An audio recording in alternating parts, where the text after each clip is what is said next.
Why lease? Well, I'm glad you asked. I'd like to take a couple of minutes and talk about some of the potential benefits that you'd have by considering the lease option. Now, usually the lease payment is less or considerably less than what the purchase payment would be. But let's say, for example, the payment's the same. What benefits would you derive then by not having a payment advantage? Say, for example, to really understand a lease, you have to understand how the lease structure is. First of all, the lease is very short term, usually 24 to 39 months. Now, you pay down to a predetermined purchase option price, and there you can exercise one of three options at the end. Now, the option you'd pick is largely going to depend on the economic situation at the time you turn the vehicle in. For example, if the vehicle's value is greater than that purchase option price, you can trade the vehicle and apply any equity to your next purchase or keep the difference.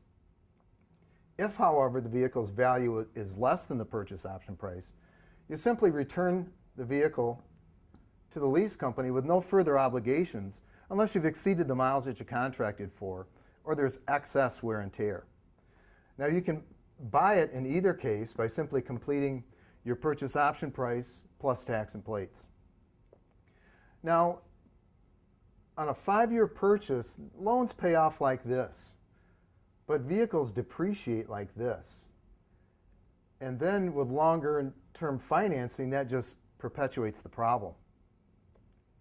You see, on a purchase, you commit yourself to the full repayment of the loan, all the principal, all the interest, and all the depreciation.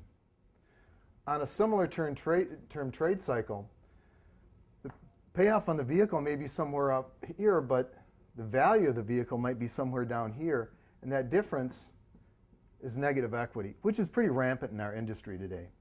You see, in order to trade at that point, you have to take money out of your pocket to eliminate the negative equity or roll it over onto your next vehicle, which increases the costs even more.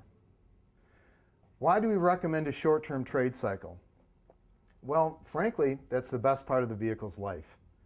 You see, in the first 3 years, there's very light maintenance, oil changes, tire rotations, maybe a wiper blade or two.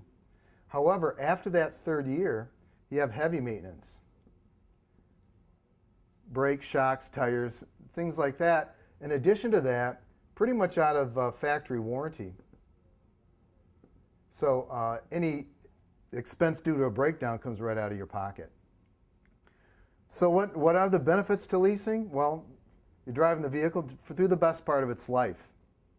You don't have the exposure of the heavy maintenance going forward. Usually a similar or lower monthly payment and a very short-term obligation. In my mind, the best benefits for leasing is that you're truly driving a newer car more often for a lot less exposure than you'd have under the ownership option.